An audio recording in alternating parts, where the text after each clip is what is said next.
अपने साड़ी के पल्ले में एक छोटी सी मिट्टी की गाय को छिपाए वृंदा चुपचाप चलती जा रही थी। पूर्णिमा की रात की वजह से चांद की रोशनी चारों तरफ फैली हुई थी। वृंदा अपने कदमों की रफ्तार को धीरे धीरे और तेज करती जा रही थी। चलते चलते वृंदा एक आश्रम में पहुंच जाती है, जहां पर एक साधु बाबा हवन कुंड के आगे बैठकर तेज तेज मंत्र उच्चारण कर रहे होते हैं। वृंदा जल्दी से अपनी मिट्टी की गाय को हवन कुंड के एक तरफ रखती है और हाथ जोड़ते हुए बोलती है, आपने जैसा जैसा कहा था साधु बाबा, मैंने सब वैसा वैसा किया। अब इस मिट्टी की गाय का क्या करना है, आप ही मुझे बताएं। थोड़ा सा और धैर्य रखो। अब हम इस मिट्टी की गाय को अब एक चमत्कारी गाय में बदल देंगे, जिससे तुम्हारा पूरा जीवन परिवर्तित हो जाएगा। किसी गांव में वृंदा नाम की एक बहुत ही ज्यादा बूढ़ी महिला रहा करती थी। वृंदा के आगे पीछे उसकी देख रेख करने वाला कोई भी नहीं था। बेचारी को खुद ही इधर उधर लोगों के घरों में कामकाज करके अपना गुजारा करना पड़ रहा था। कभी उसे खाना मिल जाता तो कभी उसे भूखे ही सोना पड़ता था, पर इस बात की शिकायत वो कभी भी किसी से नहीं किया करती थी। हर सुबह की तरह आज भी सुबह वृंदा उठी और नहा धोकर उसने मंदिर में पाठ पूजा की, जिसके बाद वो अपने घर के छोटे मोटे कामों में लग गई। तभी उसके घर के दरवाजे पर कमला नाम की एक औरत आती है और आवाज लगाते हुए वृंदा से कहती है, अरे वृंदा काकी, कहाँ हैं आप? हाँ कमला बेटा, बोलो क्या काम है तुम्हें? अरे मैं ये कहने आई थी कि आज मेरे घर पर मेरी ननद के रिश्ते वाले आ रहे हैं, तो बहुत सारा काम है। अगर आप मेरे घर जाकर थोड़ा सा काम करवा दें तो बदले में मैं आपको 2 वक्त का खाना और थोड़े पैसे दे दूंगी।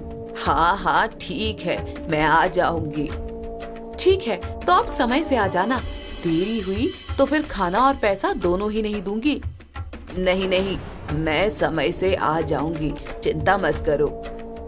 इतना कहकर कमला वहाँ से चली जाती है और कुछ वक्त बाद वृंदा अपने घर का काम खत्म करके कमला के घर जाती है। कमला के घर खूब सारे मेहमान आए हुए थे। वृंदा सभी के लिए चाय, नाश्ता, खाना आदि जैसे सारे काम करती है। शाम को सभी मेहमान चले जाते हैं और कमला कुछ पैसे और थोड़ा सा खाना वृंदा को देते हुए बोलती है, ये लो तुम्हारा 2 वक्त का खाना और ये पैसे। वैसे इतना अच्छा काम तो तुमने किया नहीं था काकी, पर कोई बात नहीं, रख लो, मैं समझूंगी कि मैंने किसी को दान दे दिया। तुम्हारा बहुत बहुत धन्यवाद बेटा, तुमने मेरे बारे में इतना भी सोचा, ये भी बहुत है। वृंदा खाना और पैसे लेकर घर पर आ जाती है। दरअसल इस बुढ़ापे में भी वृंदा को किसी के आगे हाथ फैलाकर खाना बिल्कुल भी मंजूर नहीं था। वृंदा को उसके बुढ़ापे में मेहनत करके अपने हाथों से कमा कर खाना बहुत पसंद था। इसलिए चाहे किसी के भी घर का काम हो या कोई अन्य काम हो, वृंदा हर काम को करने के लिए तैयार रहा करती थी। मेहनत करके कमाई हुई उस रोटी को वृंदा बड़े ही चाव से खाती है और अपना पेट भरकर सो जाती है। दिन गुजरते चले जाते हैं, लेकिन वृंदा के हालातों में कोई सुधार नहीं आता है। तब बढ़ती उम्र के साथ साथ उसकी तबीयत भी खराब होने लगती है, पर फिर भी बेचारी अपना पेट भरने के लिए हर दिन काम की तलाश करती ही रहती थी। ऐसे ही एक दिन वृंदा काम की तलाश में एक ठेले पर पहुंचती है और एक ठेले वाले से बोलती है, बेटा मुझे अपने यहाँ पर काम पर रख लो, मैं तुम्हारे ठेले पर ग्राहकों के जूठे बर्तन धो दिया करूँगी। बदले में तुम मुझे पैसा या कुछ खाना भी दे दोगे ना, तो तुम्हारी बड़ी कृपा होगी। ठेले वाला वृंदा की बात सुनकर उसे काम देने से मना कर देता है। वृंदा उस ठेले वाले से लगातार प्रार्थना करती है, पर ठेले वाला उसे काम देने के लिए राजी ही नहीं होता। इस ठेले पर खड़ा एक मधुर नाम का लड़का वृंदा को गिड़गिड़ाते हुए देख रहा होता है। जैसे ही वृंदा वहाँ से जाने लगती है, तभी मधुर उसे रोकते हुए बोलता है, अम्मा रुकिए, कहाँ जा रही हैं आप? तुम कौन हो बेटा, और मुझसे ये सवाल क्यों कर रहे हो? जी मेरा नाम मधुर है और मैं बहुत देर से देख रहा हूँ कि आप काम की तलाश कर रही हैं। क्या करूं बेटा, इस बुढ़ापे में मेरे आगे पीछे मेरी देखभाल करने वाला कोई नहीं है। लोगों के आगे हाथ फैलाकर खाना मुझे अच्छा नहीं लगता, इसलिए मैं मेहनत करके खाना चाहती हूँ। लेकिन इतनी उम्र में आपको कोई भी काम नहीं देगा अम्मा। ऐसे तो आप भूखे ही मर जाएंगी। बेटा, अगर किस्मत में भूखे मरना लिखा होगा तो फिर भूखी ही मर जाऊंगी। ईश्वर की मर्जी के आगे किसकी चलती है भला। आप चाहें तो मैं आपको काम दिलवा सकता हूँ, जिसमें आपको ज्यादा मेहनत भी नहीं करनी पड़ेगी और आपको आपके हक की कमाई भी मिल जाएगी। हाँ बेटा, अगर तुम मेरी मदद कर दोगे तो मैं तुम्हारी बहुत आभारी रहूंगी। अरे ऐसा मत कहिए अम्मा, आपकी मदद करके तो मुझे बहुत खुशी होगी। मधुर वृंदा को अपने साथ एक बहुत बड़े जमींदार के यहाँ ले जाता है, जहाँ पर मधुर भी काम किया करता था। दरअसल मधुर जमींदार के खेतों में खेती बाड़ी उगाने और फसल की रखवाली करने का कार्य किया करता था। मधुर जमींदार से कहकर वृंदा को भी अब अपने साथ खेतों में काम पर रख लेता है। अब वृंदा मधुर के साथ मिलकर खेतों में फसल और रखवाली का काम करने लगती है। ऐसे ही एक दिन मधुर वृंदा से बोलता है, आपको पता है अम्मा, मेरे पास खुद का भी एक खेत है। तो बेटा, उसमें फसल क्यों नहीं करते हो? ऐसे किसी और के खेतों में फसल का कार्य क्यों कर रहे हो? दरअसल मेरे खेत की जमीन खेती करने लायक नहीं है अम्मा। मैंने कई बार उसमें खेती करने की कोशिश की, लेकिन न जाने मेरे खेत की जमीन में ऐसा क्या है जो फसल उगती ही नहीं। आसपास के सभी खेत बहुत अच्छे हैं, लेकिन मेरी जमीन में कोई पौधा, यहाँ तक कि घास तक नहीं होती है। ऐसी बात है क्या? तुम मुझे एक बार अपने खेतों में लेकर चलो। वृंदा के कहने पर मधुर उसे अपने खेतों में ले जाता है। वृंदा खेत की मिट्टी को अपने हाथों में लेती है और बोलती है, लगता है बेटा, तुम्हारे खेत पर किसी ने काली विद्या का प्रयोग किया हुआ है, इसलिए शायद इस पर कोई खेती नहीं हो पा रही है। पता नहीं अम्मा, मैं इन बातों को मानता भी नहीं हूँ। कोई बात नहीं, मैं एक बहुत अच्छे साधु बाबा को जानती हूँ। वो गांव के काफी दूर रहते हैं, हम उनसे इस बारे में बात कर सकते हैं। मैंने कहा तो अम्मा, मैं इन बातों को नहीं मानता हूँ। मुझे नहीं लगता कि ऐसा कुछ भी होता है। बेटा, ना मानने से क्या होता है? अगर भगवान है तो शैतान भी जरूर है। मुझे इस खेत से कोई लगाव भी नहीं है और जल्दी ही मैं इस खेत को बेचने वाला हूँ। अगर तुम्हें बेचना ही है तो ये खेत मुझे बेच दो, मैं इस पर खेती कर लूंगी। अरे आप अकेले इस खेत पे खेती कैसे करेंगी? और वैसे भी ये खेत किसी काम का नहीं है। मैंने जैसा कहा है तुम वैसा कर दो। खेती हो या ना हो वो मेरी जिम्मेदारी है, पर ये जमीन तुम किसी और को मत दो। ठीक है अम्मा, अब आप मेरी दादी की उम्र की हैं। आपसे पैसे लेते हुए मुझे जरा भी अच्छा नहीं लगेगा। ये खेत मैं आपको ऐसे ही दे देता हूँ। आज से ये खेत आपका हुआ। दिन गुजरते चले जाते हैं। कुछ वक्त बाद मधुर को शहर में एक अच्छी नौकरी मिल जाती है और वो जमींदार के यहाँ से काम छोड़कर शहर में नौकरी करने के लिए चला जाता है। वृंदा का भी अब मधुर के बिना जमींदार के यहाँ काम में मन नहीं लगता और वो भी वहाँ से काम छोड़ देती है। इसके बाद वृंदा के दिमाग में मधुर के उस बंजर खेत का ख्याल आता है। वृंदा जल्दी से उस खेत में जाती है और वहाँ की थोड़ी सी मिट्टी को इकट्ठा करके एक कपड़े की पोटली में डाल लेती है, जिसके बाद वो चलते चलते गांव से काफी दूर एक साधु बाबा के आश्रम में पहुंचती है। वहां पहुंचते ही वृंदा सबसे पहले साधु बाबा को प्रणाम करती है और साधु बाबा बोलते हैं, अरे बोलो, किस कार्य से आई हो? मेरे पास एक खेत है बाबा, लेकिन उसमें मैंने खेती करने की बहुत कोशिश करी, पर खेती हो नहीं पा रही है। मैं अपने खेत की मिट्टी लेकर आई हूँ, आप ही देखकर बताइए कि आखिर मेरे खेत में क्या दिक्कत है। इतना कहकर वृंदा मिट्टी की पोटली को साधु बाबा के हाथों में रख देती है।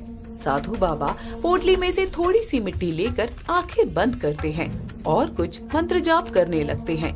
इसके बाद साधु बाबा तुरंत आंखें खोलते हैं और बोलते हैं, इस मिट्टी पर काली विद्या का प्रयोग किया गया है, इसलिए इस मिट्टी का ये हाल है। इस पर चाहे कितनी भी कोशिश कर लो, लेकिन ये मिट्टी कभी भी फल नहीं देगी। तो फिर मैं क्या करूं बाबा? इस बुढ़ापे में मेरे पास बस इसी खेत का सहारा है। आप ही बताइए कैसे मैं इस काली विद्या का काट करूं? आने वाले पूर्णिमा की रात को तुम अपनी इसी बंजर मिट्टी की एक छोटी सी गाय बनाना। रात के समय जब पूर्णिमा के चांद का प्रकाश चारों ओर फैला होगा, तब तुम उस मिट्टी की गाय को सबकी नजरों से छुपाकर मेरे पास ले आना। उसके आगे मैं तुम्हें बताऊंगा कि क्या करना है। इतना कहकर साधु बाबा वृंदा को वहाँ से जाने के लिए कह देते हैं। वृंदा साधु बाबा के कहे अनुसार ठीक वैसा ही करती है। आने वाली पूर्णिमा की रात को वृंदा अपने बंजर खेत की मिट्टी से एक छोटी सी मिट्टी की गाय बनाती है और आधी रात का समय होता है। अपनी साड़ी के पल्ले में छोटी सी मिट्टी की गाय को छुपाए हुए वृंदा चुपचाप चलती जाती है। पूर्णिमा की रात की वजह से चांद की रोशनी चारों तरफ फैली हुई थी। वृंदा अपने कदमों की रफ्तार को धीरे धीरे और तेज करती जाती है। चलते चलते वृंदा साधु बाबा के आश्रम में पहुंच जाती है, जहां पर साधु बाबा हवन कुंड के आगे बैठकर तेज तेज मंत्र का उच्चारण कर रहे होते हैं। वृंदा जल्दी से अपनी मिट्टी की गाय को हवन कुंड के एक तरफ रखती है और हाथ जोड़ते हुए बोलती है, आपने जैसा जैसा कहा साधु बाबा, मैंने सब वैसा वैसा किया। अब इस मिट्टी की गाय का क्या करना है, आप ही मुझे बताएं। थोड़ा सा और धैर्य रखो। हम इस मिट्टी की गाय को अब एक चमत्कारी गाय में बदल देंगे, जिससे तुम्हारा पूरा जीवन परिवर्तित हो जाएगा। इतना कहकर साधु बाबा आंखें बंद कर वृंदा को भगवान का ध्यान करने के लिए बोलते हैं। लगातार कई घंटे तक मंत्र का उच्चारण चलता रहता है। ब्रह्म मुहूर्त का समय हो जाता है। साधु बाबा वृंदा को आंखें खोलने के लिए कहते हैं और जैसे ही वृंदा आंखें खोलती है तो उसके द्वारा लाई हुई मिट्टी की वो छोटी सी गाय अब वहाँ पर नहीं थी, बल्कि हवन कुंड में थोड़ा दूरी पर एक बहुत ही सुंदर सी सफेद रंग की गाय खड़ी हुई थी, जिसके गले में सोने की घंटी लटक रही थी। तभी साधु बाबा बोलते हैं, ये लो, ये है एक चमत्कारी गाय। इस गाय को तुम अपने इस खेत में ले जाओ। जैसे जैसे इस गाय के कदम उस खेत की मिट्टी को छुएंगे, उस काली विद्या का काट अपने आप हो जाएगा और वो खेत बंजर से खुशहाल हो जाएगा। आपका बहुत बहुत शुक्रिया बाबा जी। किंतु याद रहे, किसी को भी इस गाय की चमत्कार के बारे में पता नहीं चलना चाहिए। यदि ऐसा हुआ तो ये गाय उस इंसान की जान भी ले सकती है। लालच और छल से गाय पर कभी काबू नहीं पाया जा सकता है। साधु बाबा की बात सुनकर वृंदा चमत्कारी गाय को अपने साथ ले जाती है। अगली सुबह से वृंदा चमत्कारी गाय की मदद से खेत में जुताई करना शुरू कर देती है। जैसे जैसे वो गाय जुताई करके अपने कदम खेत की मिट्टी पर डालती है, वैसे वैसे ही बंजर मिट्टी एकदम बढ़िया मिट्टी में बदलने लग जाती है। सुबह से लेकर शाम तक की मेहनत से आखिरकार खेत में जुताई का काम पूरा हो जाता है। इसके बाद वृंदा मेहनत के साथ आगे की खेती का काम शुरू करती है। वृंदा खेत के साथ साथ उस चमत्कारी गाय का भी पूरा ध्यान रखती है। देखते ही देखते उस खेत में गेहूं की अच्छी खासी फसल लहलहाने लगती है। पहली फसल की कटाई के बाद वृंदा उस फसल को बेचकर अच्छे पैसे कमा लेती है और उस फसल का कुछ हिस्सा अपने लिए भी रख लेती है। एक लंबा वक्त गुजर जाता है और अब वृंदा के पास उस खेत के अलावा भी बहुत सारी जमीन थी। वो सारे खेतों में अपनी चमत्कारी गाय से ही खेती करवाया करती थी। ऐसे ही एक दिन जब मधुर शहर से अपने गांव आता है, तभी वो वृंदा से मिलने के लिए आता है। अब वृंदा के हालात पहले से काफी ज्यादा बदल चुके थे। ये सब देखकर मधुर हैरान हो जाता है। घर के बाहर चमत्कारी गाय मधुर को देख अपने गले की घंटी को तेज तेज बजाने लगती है। वृंदा बाहर आती है और मधुर को देखकर बोलती है, अरे मधुर बेटा, तुम यहाँ? हाँ माँ, तुमसे मिलने का बहुत मन हो रहा था, तो बस इसीलिए चला आया गांव। आओ आओ, घर के अंदर चलो। अम्मा, इतना बड़ा चमत्कार कैसे हो गया? आपका टूटा फूटा घर इतना अच्छा कैसे हो गया? इतना सारा पैसा आपके पास कैसे आया? बस ईश्वर की देन है बेटा। और ये गाय, ये क्या आपकी है? हाँ, ये मेरी अपनी गाय है बेटा, मैंने खरीदा है इसे। अरे, मुझे तो अपनी आंखों पर यकीन ही नहीं हो रहा है। अब बाहर ही सारी बातें करते रहोगे या घर के अंदर भी चलोगे? वृंदा मधुर को अपने घर के अंदर ले आती है। बातों ही बातों में मधुर अपने उस खेत का जिक्र करता है। तभी वृंदा उसे बोलती है, अब तुम्हारा खेत पहले जैसा नहीं रहा बेटा। हाँ, मुझे तो पहले ही पता था। अब तो वो और भी ज्यादा बेकार हो गया होगा। अरे नहीं नहीं बेटा, बेकार नहीं हुआ, बल्कि हरा भरा हो गया है। ये आप क्या कह रही हैं अम्मा? वो खेत हरा भरा कैसे हो सकता है? बेटा, मैंने उस पर मेहनत की है और मेरी मेहनत से वो हरा भरा हो गया है। मुझे आपकी बातों पर यकीन नहीं है। तो तुम मेरे साथ चलकर देख लो। आओ, मैं तुम्हें खेत दिखाकर लाती हूँ। वृंदा मधुर को लेकर उस खेत की तरफ जाती है। अपने खेत में फसल लहलहाती देखकर मधुर को अपनी आंखों पर यकीन ही नहीं होता। उसे खेत के साथ साथ वृंदा अपनी बाकी की ली हुई जमीनों के बारे में भी मधुर को सब बताती है। अपने खेत के इस अच्छी सी फसल को देखकर और अम्मा के पास इतना सारा धन देखकर अब मधुर के मन में लालच आ जाता है और वो मन ही मन सोचता है, अरे, इस अम्मा ने तो मेरे बंजर खेत में भी हरियाली ला दी। अब तो इस खेत से मैं अच्छा पैसा कमा सकता हूँ। मुझे शहर में रहकर नौकरी करने की कोई जरूरत ही नहीं है। वैसे भी इस अम्मा ने कौन सा मुझे खेत का पैसा दिया था? अरे, मैंने अपनी खुशी से दी थी। अब मैं उनसे ये खेत वापस छीन लेता हूँ। ऐसे ही ये सब सोचते सोचते हुए मधुर वृंदा से बोलता है, अब से आपको इन खेतों में काम करने की कोई जरूरत नहीं है। पर क्यों बेटा, तुम ऐसा क्यों कह रहे हो? क्योंकि मैं आपसे अपना खेत वापस ले रहा हूँ। ये तुम क्या कह रहे हो बेटा? ये खेत तो तुमने मुझे दिया था ना, अब ये खेत तो मेरा है। अरे, तो आपने कौन सा इस खेत का मुझे मूल्य दिया था? मैंने अपनी खुशी से आपको ये दिया था और अब मैं अपनी खुशी से आपसे वापस मांग रहा हूँ। आपका इस पर कोई कानूनी हक थोड़ी ना है। ठीक है बेटा, अगर तुम इस खेत को वापस लेना चाहते हो तो ले लो। मेरे पास जो बाकी की जमीन है मैं उस पर खेती कर लूंगी। वृंदा बिना किसी लड़ाई झगड़े के मधुर को उसका खेत वापस दे देती है और अपने बाकी की जमीनों पर खेती का काम चालू रखती है। मधुर के खेत में जो खेती चमत्कारी गाय की वजह से हुई थी, उस फसल की कटाई के बाद मधुर को अच्छे पैसे मिल जाते हैं। लेकिन जब दोबारा वो उस जमीन पर खेती करने लगता है तो फिर से सब कुछ पहले जैसा ही हो जाता है। वहीं दूसरी तरफ वृंदा अपनी चमत्कारी गाय से जिन खेतों में कार्य कर रही थी, उसमें सामान्य फसल से ज्यादा जल्दी फसल उत्पन्न हो रही थी। ये सब कुछ देखकर मधुर बहुत ज्यादा हैरान हो गया था। एक दिन मधुर खुद से बोलता है, हो न हो अम्मा के पास कोई न कोई ऐसी ताकत जरूर है कि वो जिस जमीन को हाथ लगाती है उसी में खेती होना शुरू हो जाता है।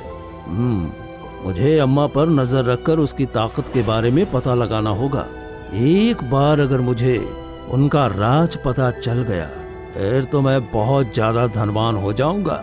इतना कहकर मधुर वृंदा पर नजर रखना शुरू कर देता है और इसी दौरान उसे वृंदा की चमत्कारी गाय का पता चल जाता है। एक रात जब वृंदा गहरी नींद में सोई हुई होती है, तभी मधुर चमत्कारी गाय को चुराने के इरादे से वृंदा के घर में चोरों की तरह दाखिल हो जाता है। वो आहिस्ता से खूंटी पर बनी हुई चमत्कारी गाय की रस्सी को खोलता है और उसे अपने साथ ले जाने लगता है।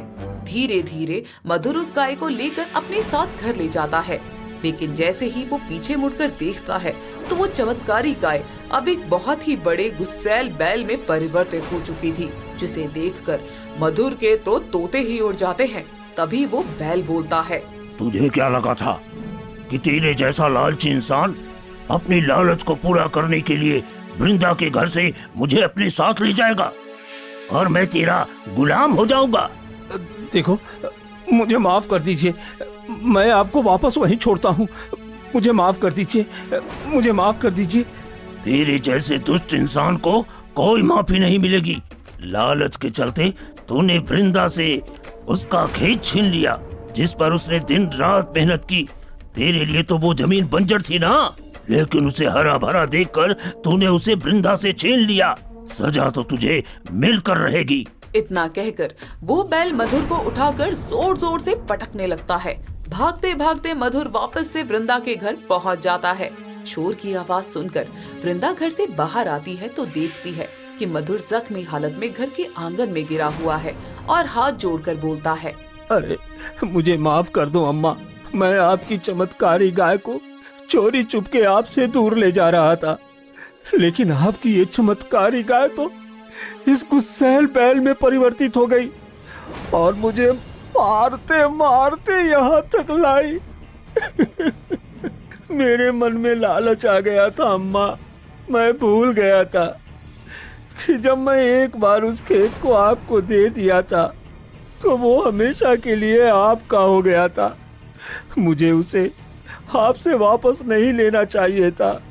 कोई बात नहीं बेटा, तुम्हें तुम्हारी गलती का एहसास हो गया है, यही बहुत बड़ी बात है। चमत्कारी गाय, इसे माफ कर दो, मुझे इससे कोई नाराजगी नहीं है। वृंदा के इतना कहते ही वो गुस्सैल बैल वापस से चमत्कारी गाय के रूप में परिवर्तित हो जाता है। वृंदा वापस से अपनी चमत्कारी गाय को खूंटे से बांध देती है। अगली सुबह मधुर फिर से शहर चला जाता है और जाकर अपना कार्य करने लग जाता है।